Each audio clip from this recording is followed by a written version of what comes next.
Thanks very much for staying with us. Time now for Eye on Africa with me, Georgia Calvin-Smith. Tonight, protests against police excess and brutality continue in Kenya as crowds demand accountability. A constable has been arrested over the political blogger who died in custody in Nairobi last week. Also, as representatives from around the world continue to thrash out here in France plans on boosting protections for the world's oceans, Gambians have been growing increasingly worried about the fallout from the growing fishmeal processing industry on their shores, devastating the local fish stocks. And Nigeria's cost of living crisis has sent staples surging in price for everyone across the board. Even relatively affluent dog owners in a country not known for its attachment to pets have started to make cutbacks and express their concerns about the rise in prices. But first, a constable's been arrested in Kenya over a school teacher who died in custody last week. School teacher Albert Ojwandu was initially detained for posting criticism online of a top police officer. Authorities originally tried to say he died after hitting his own head, but pathologists then said that there were clear signs of violent assault. Protests against police brutality continued on Thursday as crowds demanded accountability. Olivia Bizo brings us more from Nairobi. Crowds gathered in central Nairobi once again this Thursday, chanting "No budget, no justice." But police quickly moved in, firing tear gas to disperse the protesters that had gathered. Now, the demonstrators headed towards Parliament, where this year's finance bill was being read, a move that echoes the massive protests over proposed tax hikes that engulfed Kenya just a year ago. But the crowds this Thursday were mainly demanding justice over the death of Albert Ojwang, a blogger arrested last week after posting criticism of the police chief Elliot Lagat online. A post-mortem that was published this Wednesday shows he likely died from assault, contradicting the police's initial claim that he took his own life in his cell. Now, Kenyans are calling for accountability and for Lagat to resign. On Wednesday, President William Ruto ordered a full investigation and said those responsible must be held to account. Lagat has been summoned by the Senate, and many senators have urged him to step aside during this inquiry. But Ojwang's death is not isolated. The rights group Missing Voices documented at least 104 police-related killings in 2024 and 55 cases of enforced disappearances. Most of those incidents occurred during protests. Well, China says that it will sign a deal to remove all tariffs on the goods of 53 African countries with which it has diplomatic ties. Least developed countries from around the world are already excluded from tariffs, but the new plans to extend duty-free market access to relatively affluent African countries like Kenya, South Africa, Nigeria, Egypt, and Morocco. Now, that could give a big boost to nations that manufacture products for export. Trade between China and Africa has been growing, but it has been heavily skewed in favor of China, which had a surplus of $62 billion last year. Mali's adopted a bill to grant leader Assimi Goïta a 5-year renewable term from 2025. Now, the move to install the junta chief as president, as election dates continue to be postponed, was recommended by a national conference earlier this year. It also suggested that all political parties be dissolved and conditions for the creation of new ones made more difficult. Burundi's Electoral Commission says that President Evariste Ndayishimiye's CNDD-NDD party won every seat in last week's parliamentary elections. Opposition parties say that the vote was rigged and that the exercise was rife with multiple and forced voting in favour of the ruling party. Final official results from the Constitutional Council are due out on June 20th. And the death toll from flooding in South Africa has risen to 78. Rescue teams continue to try and find missing people amongst the debris caused by a river bursting its banks on Tuesday in Eastern Cape Province. Officials say the initial response was paralysed in the first hours after Tuesday's disaster by a lack of resources. Now, following the announcement of a US travel ban on June 9th, Chad was quick to hit back by saying that US citizens wouldn't be able to enter in a tit-for-tat move. The administrations of the two countries do seem to have been trying to work out some middle ground since setting out those initial hard lines. Harold Girard tells us more.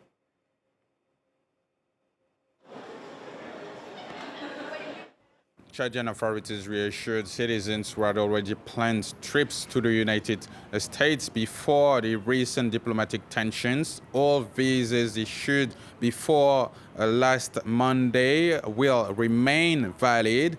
In addition, government officials traveling on official missions, whether they're from Chad or the United States, are still permitted to do so. Dual nationals are also allowed to travel freely between the two countries.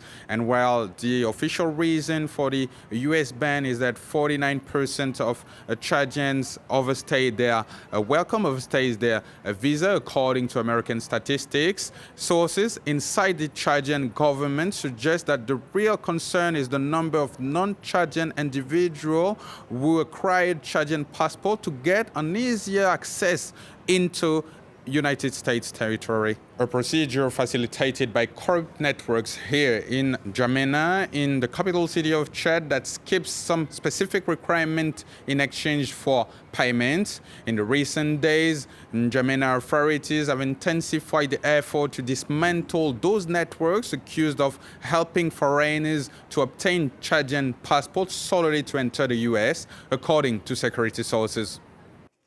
Harold Girard there for us in Chad. Now, the body of a Tunisian man killed in a racist attack here in France has been returned home. 46-year-old hairdresser Hicham Marwawi was shot dead in front of his home in Puget-sur-Argens. His family in his hometown of Garouane are still racked with pain.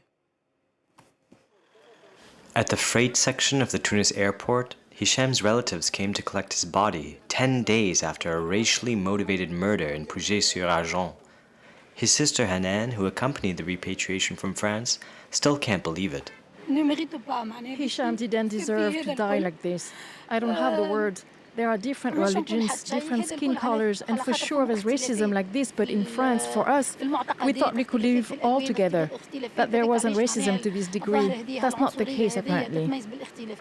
In Kairouan, Hicham's hometown, emotions are running high in his community. He hadn't seen his mother in 8 years and was on the phone with her when he was killed. He's someone who came to work and earn his living honestly. And they send him back to us in a coffin? Why? We demand that his murderer receives the harshest possible sentence. That's the only thing that could appease us. His childhood friends say Hicham migrated by boat after the 2011 revolution. Although he didn't have papers, he was a role model to many who knew him because of the life he built for himself between Italy and France. He left like many Tunisians at the time, in hopes of having a better future, and it wasn't easy. He couldn't even come back for his father's funeral because he didn't have papers. And he took care of his mother, sending her some money and medicine.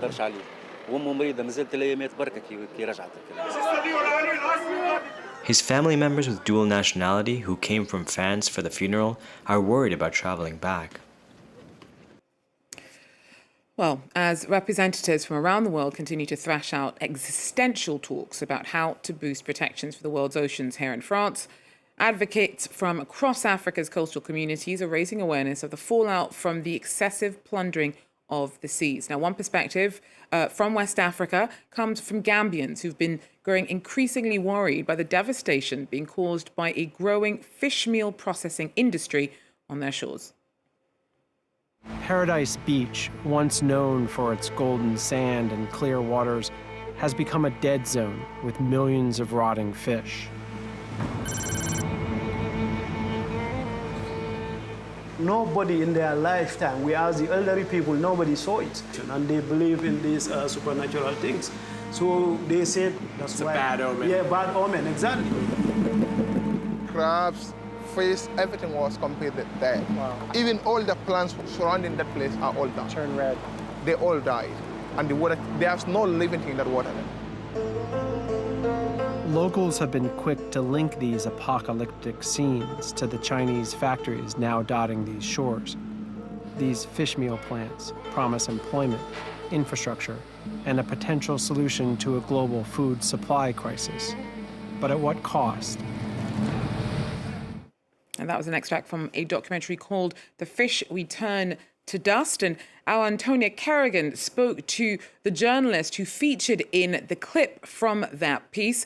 And he told us more about his concern about the devastation being caused by the fishmeal plants operating on the coasts of his homeland. So fishmeal is really terrible in West Africa. Gambia have only 3, Senegal have 7, and Mauritania have more than 50.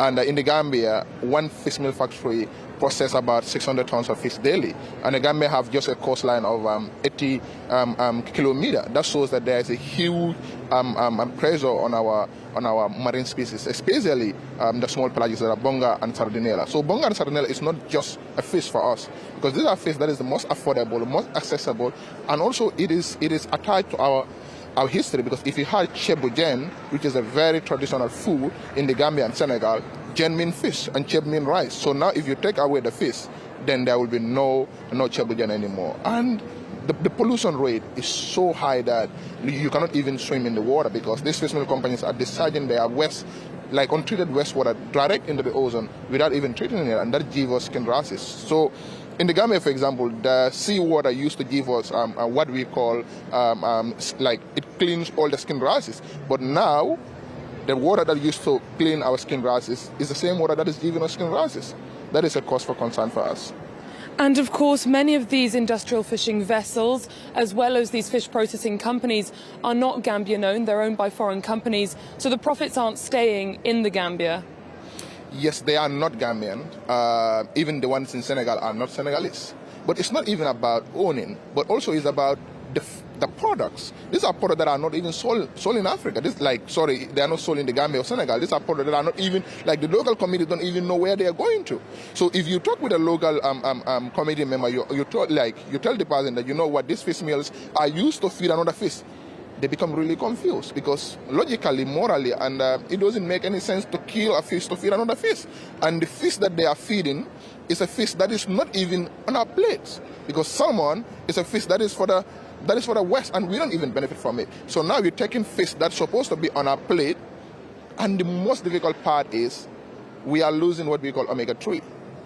We are from an area that they believe to be that if you are from that area, you'll be smart because you have access to omega-3. But the new generation are not having access to omega-3, because all this omega-3 source, which is sardinella and bonga, are taken to feed the Western agriculture. So interesting. So many interesting aspects being tied together there. Well, finally, though, we head to Nigeria, where the cost of living crisis has sent staples surging for everyone, and even rice has doubled in price. Now, these hikes have been so extreme that even those at the top of the socio-economic heap are having to make cutbacks. Nigeria is not generally known as a country that has a particular attachment to pets, but even the few who can and do choose to afford dogs are saying that they are feeling the pinch. Clarice Fortuny tells us more. Looking their best and hoping to make it to the runway. It's a new sight in Nigerian society. Keeping animals purely as pets is a relatively recent trend. Over the past 2 decades, pet dog ownership has risen in Nigeria's cities for protection purposes, but also for canine companionship. But that bond is becoming more expensive to maintain. As Nigeria's cost of living crisis deepens, pet ownership is turning into a luxury fewer can afford. Though pet owners are not the country's poorest, even they are feeling the pinch. Some dog breeders say they had to scale back operations as clients struggle to keep up. Dog seller Sarah Mokelu used to import pet products from Russia every few weeks. Now, her trips are far less frequent. There were some feed we bought sometime November last year. That's about 6 months now. We bought for about 35,000. And for a while we didn't get them. They surfaced again. We're buying for 75, 80. With imported dog food now out of reach for many, local producers are stepping in. People not being able to afford the foreign cables that the bag of 14, 15 kg is going for like 160-something thousand presently, made people to look in our direction and then go for the local products. Analysts forecast a major decline in pet food imports from more than 1 million kilos in 2023 to less than 800,000 by 2028. Super interesting. That is, though, for all we have time for Eye on Africa. Thanks very much for joining us, and do so again if you can. Till then, take care.